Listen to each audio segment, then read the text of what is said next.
Buenas tardes. Presentaré reapropiación y defensa de razas de maíz ante la presencia de transgénicos en el área protegida de Tenosique, Tabasco. La soberanía alimentaria garantiza el ejercicio de derechos universales, como a la salud, a la alimentación saludable, al decidir qué comer, cómo producir alimentos básicos y garantizar su acceso acorde a las necesidades locales y regionales, a la cultura y ecosistemas, además de asegurar el derecho a proteger los cultivos nativos.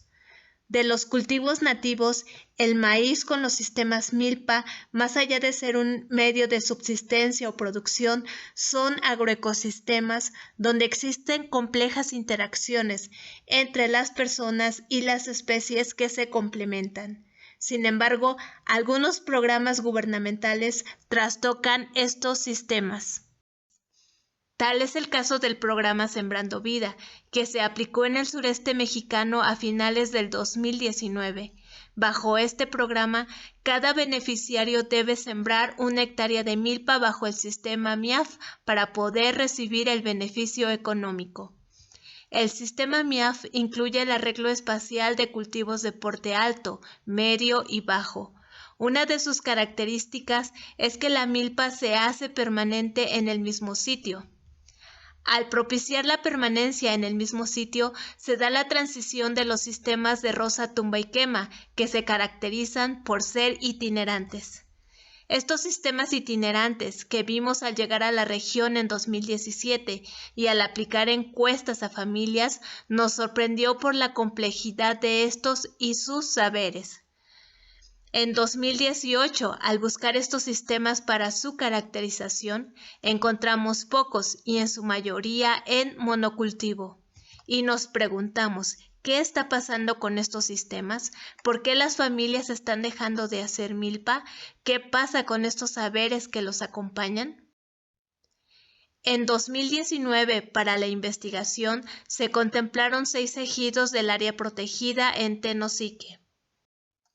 El estudio partió del marco teórico de la investigación-acción participativa, considerando la parte cualitativa y la cuantitativa para comprender la dinámica de los sistemas milpa y los saberes contemporáneos que la acompañan. Encontramos que el primer grupo que llegó a los ejidos fue el otomí del estado de Guanajuato a finales de los 50. Posterior, llegaron centales y choles de Chiapas, chontales y mestizos de Tabasco y de otros estados. En los lugares de origen de las familias no tenían tierras, no había tierras y muchas tierras eran improductivas. En otros casos, querían salir del trabajo de esclavos a la que los tenían sometidos. Al establecerse en el territorio, se consolidaron formas de organización ejidal, comunitaria y religiosa. La relación productiva partió del relieve. A algunos les tocaron superficies de ladera y a otros de planicie. La ganadería se estableció en planicie a partir de los 70. Las plantaciones forestales y de palma de aceite en los 90. Los sistemas milpa itinerantes se cultivaron desde que se arribó al territorio. Los sistemas se realizaron en 2 ciclos de cultivos principales, la milpa de año y la tornamil. Los maíces usados son cibacal y criollo blanco, más los híbridos. Estos maíces son sembrados en sistemas donde cada especie tiene su lugar, donde conviven de forma asociada y donde solo se encuentra el maíz. Los maíces en sus sistemas son el reflejo de las familias con su memoria histórica y que han cambiado a diseños ordenados como indican los jefes de familia e incluyen diferentes especies bajo Sembrando Vida. Los sistemas y el maíz que se enfrentan a diversas problemáticas como la sequía. Antes era común sembrar el 3 de mayo, en la actualidad a principios de junio. A la disminución de las precipitaciones. Estas se concentran en pocos meses y son abundantes, causando pérdidas de los cultivos. a las adversidades desde que el grano está en el suelo hasta cuando llega al almacén. Y si no bastara, a la indiferencia epistémica, cognitiva y alimentaria de varios sectores, y al discurso.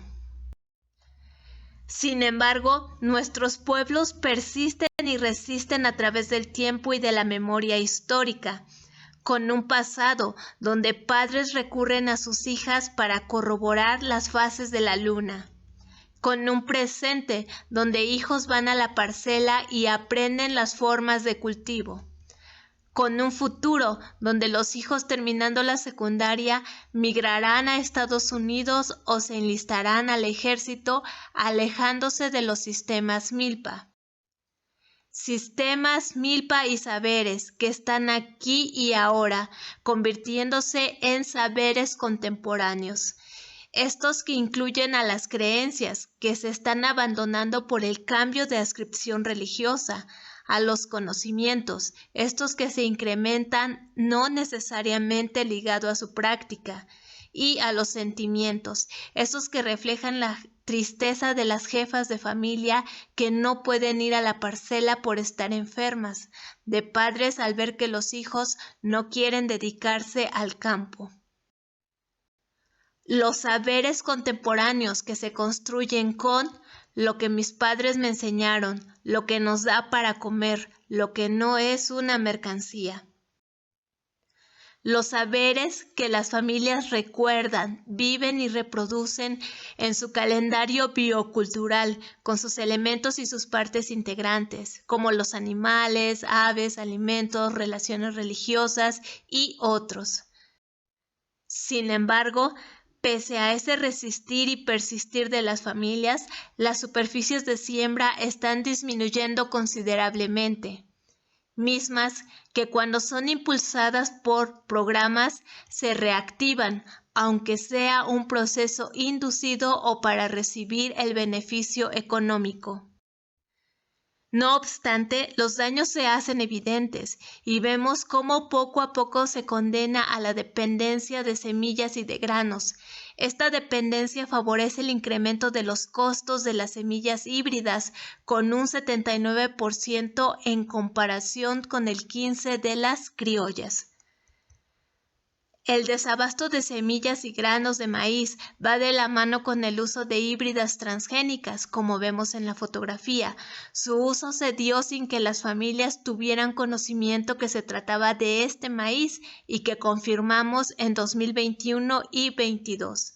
Este uso de semillas hace más vulnerable a los territorios. Este transgénico es resistente al glifosato. Esta resistencia y la necesidad de mantener limpios los sistemas cuando son supervisadas por Sembrando Vida propicia que en promedio se usen 13 litros por herbicida por persona por ciclo de cultivo, según datos de un colega. Por otra parte, se vive el desabasto de granos de maíz para alimentación en los meses de marzo a julio y se observa en 8 de 13 familias el consumo de granos de maíz de las tiendas de Iconza y tortillas de Maseca. El desabasto de granos de maíz lleva a las familias a establecer reglamentos internos no escritos, como poco maíz vendido por familia para que alcance para todos. Y reflexionar la injusticia alimentaria y agroecológica que viven las familias.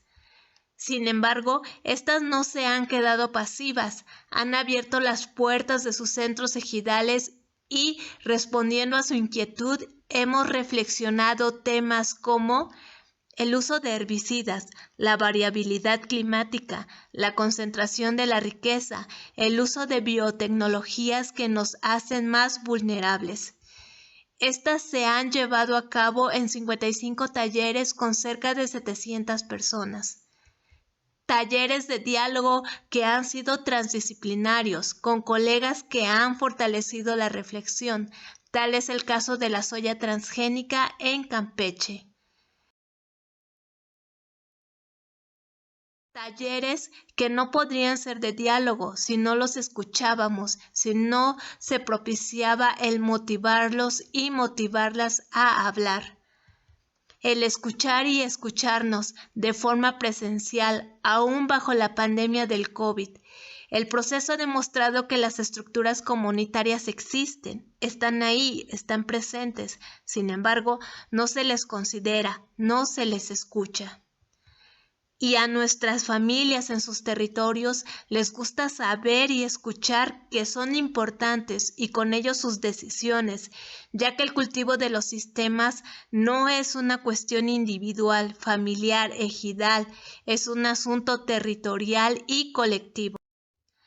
Tan colectivo que ahora se tiene su primer borrador de protocolo de acción ante la sospecha de híbridos transgénicos, sus mini documentales, sus audios y el sueño de lanzar el primer proyecto piloto para el resguardo de maíces criollos y la contención paulatina de híbridos transgénicos.